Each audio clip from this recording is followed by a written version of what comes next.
Cash equivalent transfer values in 2025. Is it still a good idea to transfer your DB or not? Okay, today we're going to be breaking down the topic in today's video to explain where we are in 2025, where we've been in the past, and potentially what this means for you now and what you should potentially be doing if you are considering a transfer out of your defined benefit scheme. Okay, breaking it down straight away.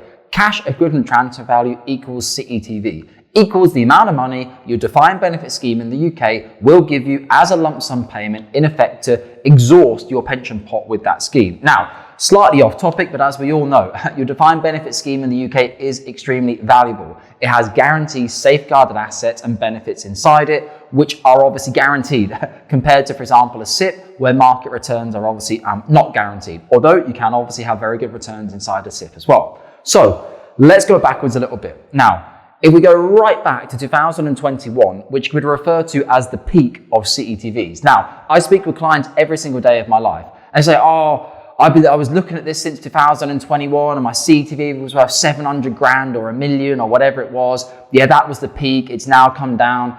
But what I always remind these clients is, I say, do you remember 2021? What was happening then? Yeah, we had the COVID pandemic in March 2020. The world was in chaos.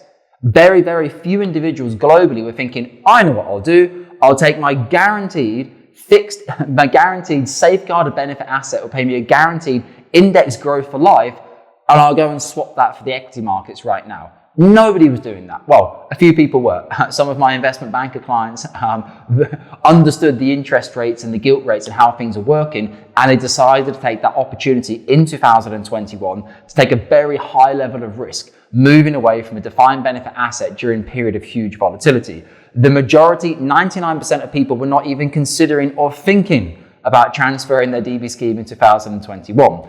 So what this means for you today in 2025, you're saying, oh, well, in 2021, 2022, yeah, I had a higher CETV than what it is now, and you're anchored to that higher price. Honestly, ask yourself, in 2021, were you even considering about taking risk and moving away from your scheme? Probably not.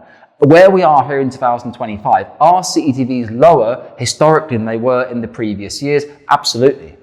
But this doesn't necessarily mean that people should or shouldn't go and get advice. This is down to your own independent situation. Here at Cameron James, as part of our 2-advisor model, I'm actually working on a number of client cases at the moment, people transferring out their DBs, because for whatever reason, irrespective of what the CETV value is, it doesn't work in their situation. They've taken the advice from the pension transfer specialist, who's actually advised them to stay inside their DB schemes, and they've decided they wish to move ahead with the transfers anyway.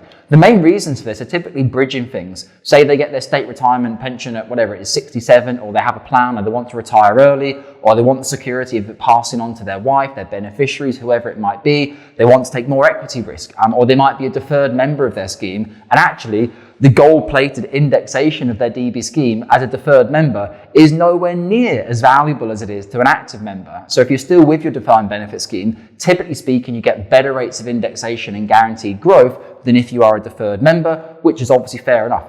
People want to try to keep people inside their companies for as long as possible, and employee retention, and as part of that, they give more benefits in the defined benefit scheme. So I always say, and when you talk to a pension transfer specialist, the very first thing they talk to you about is not your CETV. In fact, it might be the 20th thing which they actually talk to you about. Everything they will talk to you about first is your situation, your family, your goals, your objectives. What are you trying to achieve? What can't you achieve in retirement with a defined benefit scheme that you think you can achieve, for example, with an FCA regulated SIP? What is it that you're trying to do there? So I would say very much the focus on the CETV and what the value is. The focus needs to go more on your financial planning and what is suitable for you to do or not. What can you achieve in your retirement with a transfer out that you can't achieve with a transfer? But to be clear, CETV values in 2025 are certainly less than they were in 2021, 2022, but that doesn't necessarily mean people shouldn't be accessing advice, because on the other side of the coin, there is no guarantee the CETVs are going to go up. I don't think we will ever,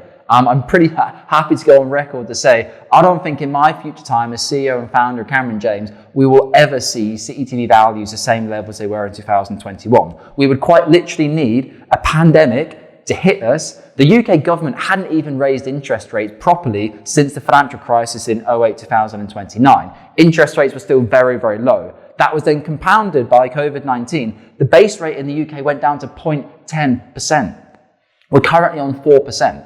If any predictors out there think there's going to be a 3.9% drop in the UK base rate in the UK, which then affects the gilt, which then affects cash transfer values, that you wouldn't get very good odds at that at the bookmakers. They would give you very, very low odds. If they even have that as a statistic of the UK base rate going back to 0.1%, I don't think we'll ever see that again in the future of the UK government or UK economic policy.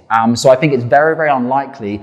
These figures that people are anchored to potentially from the past, I don't think they'll ever be achievable again. That was a one-off moment and scenario. You need to base your financial planning on your current situation now and your current CETV. If you have any questions or you want to speak with our team here at Cameron James, you can use the Calendly link below to find a day and a time which is suitable for you. And as always, the very best thing you can do to thank us here at Cameron James for our time and effort is to hit the subscribe button below. I think we're now up to 11.7% of people watching the channel are subscribed. We want to push this as much as possible, and the more subscribers we get, the more we will invest our time and energy into the channel here at Cameron James.